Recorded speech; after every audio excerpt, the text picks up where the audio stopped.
महत्वपूर्ण बुलेटिन मुख्यमंत्री। तो चलिए बिना देरी के शुरू करते हैं बिहार विधानसभा चुनाव से जुड़ा पहला चुनावी बुलेटिन मुख्यमंत्री। लालटेन वालों ने जंगल राज दिया, अब हम लोग कभी उसके साथ नहीं जा सकते हैं। एक मौका तेजस्वी को दीजिए, वैकेंसी ही नहीं है। और शुरुआत बड़ी खबर के साथ करेंगे। बिहार में एसआईआर पर निर्वाचन आयोग ने आंकड़े जारी कर दिए हैं, जिसके तहत करीब 64 लाख लोगों के नाम कट सकते हैं। ईसीआई ने कहा है 7.23 करोड़ वोटर्स ने एसआईआर में विश्वास जताया है। एसआईआर में 99.8% मतदाता कवर हो चुके हैं। ईसीआई की तरफ से यह आंकड़ा जारी कर बताया गया। लिस्ट में लगभग 22 लाख मृत मतदाताओं के नाम भी सामने आए हैं और करीब 7 लाख मतदाता ऐसे हैं जिनका एक से अधिक स्थानों पर वो पंजीकृत हैं, मतलब 2 जगह के वोटर्स हैं। 35 लाख मतदाता स्थायी तौर पर स्थानांतरित या फिर उनका पता नहीं चल सका है। सिर्फ 1.2 लाख मतदाताओं के फॉर्म जमा होना अभी बाकी है। ये आंकड़ा ईसीआई की तरफ से जारी किया गया है।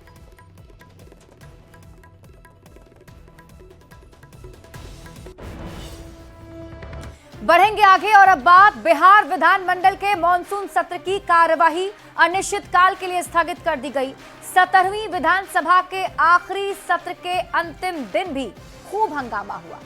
सुबह 11 बजे कार्रवाई शुरू होने के साथ ही विपक्ष के नेताओं ने एसआईआर के विरोध में फिर से हंगामा शुरू कर दिया। मुश्किल से करीब 10 मिनट ही सदन की कार्यवाही चली है।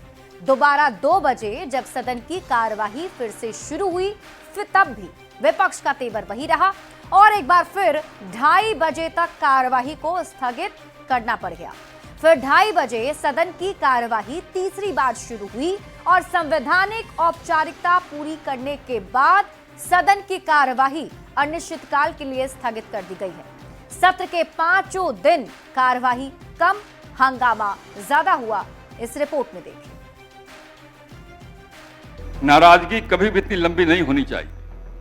नाराजगी कभी भी इतनी लंबी नहीं होनी चाहिए कि नाराजगी रह जाए और इंसान गुजर जाए। 17वीं विधानसभा का आखिरी सत्र एक ऐसा मौका जब जनप्रतिनिधि अपने अपने क्षेत्रों का प्रतिनिधित्व करते हुए जनता के मुद्दे सदन में उठा सकते थे, लेकिन इस बार बहस से ज्यादा हंगामा देखने को मिला। आप लोग एक दूसरे के साथ मिलके आप यही काम कर रहे हैं, उल्टा पुल्टा। बहस की बजाय आरोप प्रत्यारोप चले और जनहित के मुद्दे शोरगुल में दब कर रह गए। विधानसभा और विधान परिषद दोनों ही सदनों में बार बार कार्यवाही स्थगित करनी पड़ी। अमर्यादित भाषा, तोड़फोड़ और भारी शोर ने लोकतंत्र के मंदिर की मर्यादा को बार बार ठेस पहुंचाई। हंसते रहोगे तो दुनिया साथ, हंसते रहोगे तो दुनिया साथ है, वरना आंसुओं को तो आंखों में भी जगह नहीं मिलती है। अरे बैठाइए, मैं देता हूं अनुमति, बैठाइए।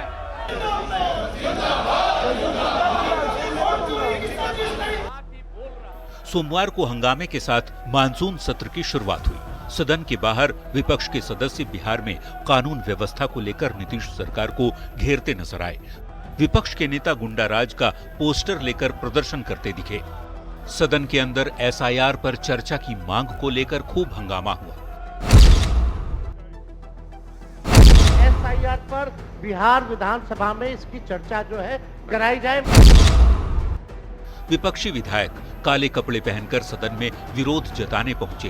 विपक्षी विधायकों ने मुख्य द्वार पर नाकेबंदी की, जिसके चलते सालों से बंद विधानसभा के दूसरे गेट को हथौड़े और छेनी से तोड़कर खोला गया ताकि सत्तारूढ़ दल के विधायक अंदर जा सके। जैसे ही स्पीकर नंदकिशोर यादव ने सदन की कार्यवाही शुरू की, विपक्षी विधायक खड़े होकर नारेबाजी करने लगे और मतदाता सूची के विशेष गहन पुनरीक्षण पर बहस की मांग दोहराते हुए पोस्टर लेकर सदन के वेल तक पहुंच गए। शर्म की बात है कि अभी भी इतना बड़ा ड्राइव एसआईआर का चल रहा है। अरे तुम तो बहुत बच्चे न थे, बने हैं तो वो फर्जी मुख्यमंत्री बने हुए। बात ही बोल रहा है। सदन में मतदाता पुनरीक्षण पर तेजस्वी यादव ने अपनी बात रखी और मतदाता सूची पर कई सवाल भी खड़े किए। सीएम नीतीश कुमार ने तेजस्वी यादव को बच्चा बताया। आरजेडी विधायक भाई वीरेंद्र ने बाप वाला बयान दिया, जिस पर बवाल मच गया। शोर शराबे के बीच 6 विधेयक भी पारित हुए। 20 साल वाली खटारा सरकार अब बिहार में चलेगी नहीं, रिपीट नहीं होगी। जिनके पिताजी पूरे बिहार को बर्बाद करके खटारा बना दिए। सदन की कार्यवाही शुरू होते ही फिर हंगामा हुआ। डिप्टी सीएम और नेता प्रतिपक्ष के बीच नोकझोंक हुई। एक दूसरे पर व्यक्तिगत हमले हुए। शब्द इतने अमर्यादित हो गए कि कुछ बयानों को सदन के रिकॉर्ड से हटाना भी पड़ा। कार्यवाही शुरू होते ही विपक्ष एक बार फिर नारेबाजी करने लगा। 2 बार सदन की कार्यवाही बाधित हुई और फिर आखिरकार सदन को अनिश्चित काल के लिए स्थगित कर दिया गया।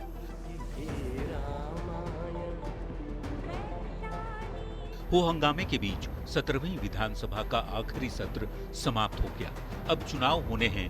5 दिन तक सदन में क्या हुआ जनता ने देखा और अब किसे वापस भेजना है और किसे सदन से बाहर रखना है, इसका फैसला भी चुनाव में जनता ही करेगी।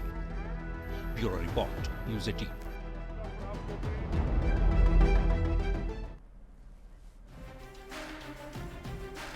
और चलिए अब मुख्यमंत्री में आपको ये भी बता देते हैं कि सदन की कार्यवाही किस दिन कितने देर तक चली।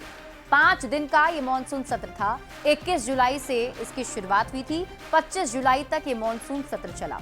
बात 21 जुलाई की करें तो सदन की कार्यवाही नियम अनुसार 12 मिनट 30 सेकंड तक चली। उसके बाद 22 जुलाई को दूसरे दिन प्रथम पाली में 20 मिनट तक कार्यवाही चली। द्वितीय पाली में 28 मिनट तक कार्यवाही हुई। इसके बाद अगले दिन 23 जुलाई को प्रथम पाली में 23 मिनट तक, फिर द्वितीय पाली में 57 मिनट तक कार्यवाही चली। 24 जुलाई की बात कर लीजिए। 24 जुलाई को प्रथम पाली में 49 मिनट तक और द्वितीय पाली में पहली बार जब शुरुआत हुई तो 37 मिनट तक और द्वितीय पाली में फिर से दोबारा जब शुरुआत हुई कार्यवाही की तो 11 मिनट तक चली। फिर 25 जुलाई को प्रथम पाली में 5 मिनट तक कार्यवाही हुई और द्वितीय पाली के शुरुआत में 7 मिनट और द्वितीय पाली में दूसरी बार जब शुरुआत हुई तब 10 मिनट। यानी कि 5 दिन में अगर टोटल देखा जाए तो सिर्फ 4 घंटे 19 मिनट की कार्यवाही चली है। यानी औसतन एक दिन में 1 घंटे से भी कम। ऐसे में सवाल उठता है कि आखिर जनता के मुद्दे कब तक शोर शराबे में गुम होते रहेंगे। चलिए बढ़ते हैं आगे। आखिरी सत्र में सभी विधायकों के पास मौका था कि वो अपना काम जनता को दिखाएं, पर सदन में काम से ज्यादा हंगामा ही देखने को मिला। अमर्यादित बयान, तोड़फोड़, शोरगुल और इन सब के कारण विधानसभा और विधान परिषद दोनों की कार्यवाही में खलल पड़ता रहा। इस हंगामे के बीच मुख्यमंत्री नीतीश कुमार का भी बिल्कुल आक्रामक अंदाज देखने को मिला। कभी वो तेजस्वी यादव को समझाते हुए दिखे तो कभी विपक्ष को फटकार लगाते हुए दिखे। इस रिपोर्ट में देखिए। आप लोग एक दूसरे के साथ मिलके आप यही काम कर रहे हैं, उल्टा पुल्टा। 17वीं विधानसभा का आखिरी सत्र शोर और सियासत की भेंट चढ़ गया। विपक्ष का विरोध और सत्ता पक्ष का प्रतिरोध। 5 दिन की कार्यवाही में बस यही होता रहा। इस दौरान मुख्यमंत्री नीतीश कुमार 2 दिन सदन में अपना आपा खो बैठे। अभी इतना बड़ा ड्राइव SIR का चल रहा है। अरे तुम तो बहुत बच्चे न थे। मुख्यमंत्री बने हैं तो वो फर्जी मुख्यमंत्री बने हुए हैं। बात ही बोल रहा है। अरे काहे के लिए बोल रहे हो? जब उमरवा 23 जुलाई को मुख्यमंत्री नीतीश कुमार तेजस्वी यादव के संबोधन के दौरान भड़क गए। उन्होंने तेजस्वी के आरोपों पर पलटवार करते हुए कहा कि उन्हें कुछ पता नहीं कि जब वे बच्चे थे तो बिहार में क्या होता था। बात ही बोल रहा है। अरे काहे के लिए बोल रहे हो? जब उम्र तुम्हारा कम था, तुम्हारे पिताजी 7 साल मंत्री थे और उसके बाद तुम्हारी माता 7 फिर मंत्री रही, आज तुम मुख्यमंत्री रहे।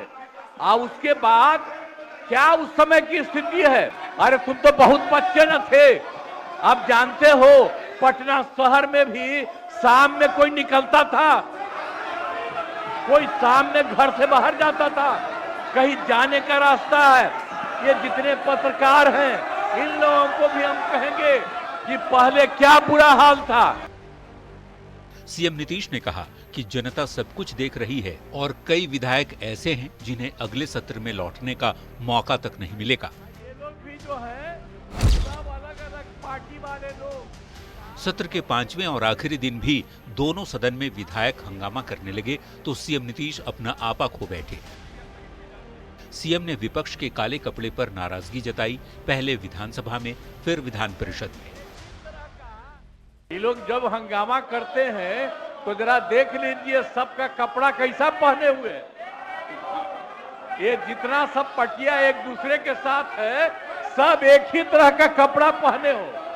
आज तक दूसरे साल कभी एक दूसरे तरह से नहीं निकले थे, अब अभी अपना एक ही तरह का कपड़ा पहने हो, इसी तरह से कर रहे हो तो एक बात तो क्लियर कट आ गया। अरे क्या है, आप भी कभी पहने थे, ये कपड़वा पहन के आते थे, वो उनको छोड़ दो। बाकी ज्यादातर लोग जो चल रहे हैं आप, ये हम रोज देख रहे हैं आप लोग को। घाय घाय सुनिए पूरा घाय घाय है। अरे पूरा घाय घाय है। नेता मुख्यमंत्री जी देखिए बोल रहे ना, हैं, सुनिए। एक ही तरह का आई पहले पहनते थे, ये कपड़ा जो पहने हो सब, तो जो ही कह गई होंगी तो उसी तरह से सब पहने हो। अलग अलग पार्टी वाला यही पहन के बिहार की जनता को जवाब वही दीजिए। है विधानसभा में जवाब दीजिए। नाम सब आराम पहन करके चल रहे हो। और ऐसा पहले होता था। मुख्यमंत्री नीतीश कुमार ने विपक्ष के विधायकों के हंगामे पर जोरदार निशाना साधा और कहा कि विधानमंडल का सत्र जनता के मुद्दों पर बहस के लिए होता है, विपक्ष को अपनी बात रखनी चाहिए और सत्ता पक्ष की बात सुननी चाहिए। पर विधायक काले कपड़े पहनकर विरोध करने में व्यस्त रहे और सत्र का आखिरी दिन भी इसी हंगामे में बर्बाद हो गया। न्यूज़ 18 के लिए पटना से संवाददाता शैलेंद्र के साथ रवि एस नारायण की रिपोर्ट। जब उम्र तुम्हारा कम था। और आइए मुख्यमंत्री में अब आपको सुनाते हैं बयान बवाली, यानी ऐसा बयान जिस पर बवाल मच गया है। पूर्णिया से निर्दलीय सांसद पप्पू यादव ने न्यूज़ 18 पर एक बहस के दौरान कहा कि अगर तेजस्वी यादव सरकार में आए तो वो उन्हें मरवा देंगे या फिर उन्हें बिहार छोड़ना पड़ेगा। अब पप्पू यादव के इस बयान पर बवाल मच गया है। वो मार देंगे हमको या हम खड्डा हम भाग जाएंगे बिहार छोड़ के, लेकिन इंडिया एनडीए तो हारेगा। अगर तेजस्वी यादव सत्ता में आए तो पप्पू यादव का बिहार में रहना मुश्किल होगा। ये हम नहीं कह रहे, ये बातें खुद पूर्णिया सांसद पप्पू यादव ने कही हैं। न्यूज़ 18 पर एक डिबेट शो के दौरान पप्पू यादव ने ये बवाली बयान दिया।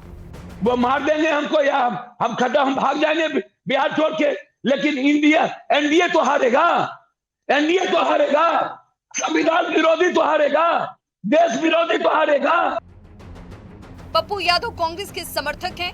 कांग्रेस महागठबंधन का सहयोगी दल है और महागठबंधन की सबसे बड़ी पार्टी के नेता हैं तेजस्वी यादव।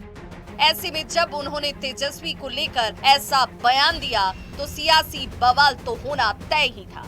इस पर तो हम नहीं कुछ कर सकते हैं, लेकिन ये कहने में कोई दिक्कत नहीं है कि कांग्रेस में, राजद में, उनके गठबंधन दलों में इतना ज्यादा विवाद है कि कभी एक दूसरे के सर फुटौल लोग कर सकते हैं। उनका अपना इमेज क्या है वो देख लीजिए, बैकग्राउंड क्या है, हिस्ट्री क्या है, या हिस्ट्री तेजस्वी यादव जी का नहीं है, उनका बैकग्राउंड उस तरह का है। तो कहा नहीं है पप्पू यादव, अगर तेजस्वी यादव की सरकार बनेगी तो सबसे ज्यादा अगर खतरा किसी को है तो पप्पू यादव को है। और दोनों एक ही सिक्के का दो पहलू है, दोनों एक ही सिक्के का दो पहलू है। एनडीए, तेजस्वी यादव और उनकी पार्टी आरजेडी पर लगातार जंगलराज का आरोप लगाता रहा है। ऐसे में पप्पू यादव ने जब ये बयान दिया तो एनडीए ने मौका लपक लिया और अब इस बयान पर बवाल मचा हुआ है। पटना से संवाददाता शैलेंद्र के साथ ब्यूरो रिपोर्ट, न्यूज़ 18।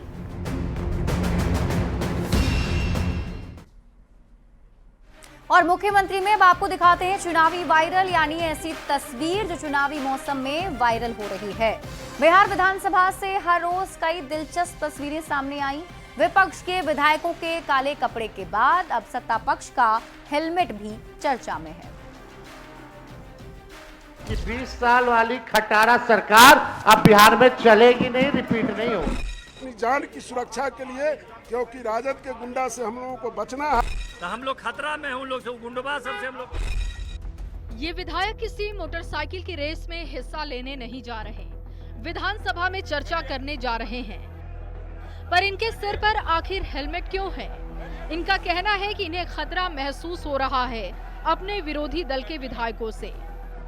सारे विधायक जो हैं सो हम लोग यह कहे हैं कि हेलमेट लगा करके जाए और अपनी जान की सुरक्षा के लिए, क्योंकि राजद के गुंडा से हम लोगों को बचना है और वही सुरक्षा के लिए हम लोग। विनय जी, आपने भी हेलमेट पहना है, डर किससे है? कल देखे नहीं आप विधानसभा में, आप विजुअल देखिए ना किस तरह से वो विपक्ष के लोग सत्ताधारी दल के में भेज आ करके मारने के लिए हम लोगों को उठा था। तो हम लोग खतरा में हैं, उन लोग से गुंडा सबसे हम लोग। दरअसल पिछले 5 दिन से जारी विधानमंडल के मॉनसून सत्र में खूब बवाल हो रहा है। एसआईआर के विरोध में विपक्ष के विधायक सरकार का घेराव कर रहे हैं। काले कपड़े में पोस्टर बैनर के साथ नारेबाजी हो रही है।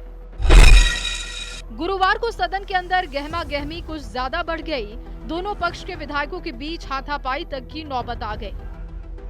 अब सत्ता पक्ष के विधायकों का कहना है कि जिस तरीके से विपक्ष के एमएलए उतारू थे, उससे इन्हें अपनी जान का खतरा महसूस हो रहा है और इसीलिए आत्मरक्षा में हेलमेट लगाकर विधानसभा पहुंच गए। न्यूज़ 18 के लिए पटना से संवाददाता शैलेंद्र की रिपोर्ट।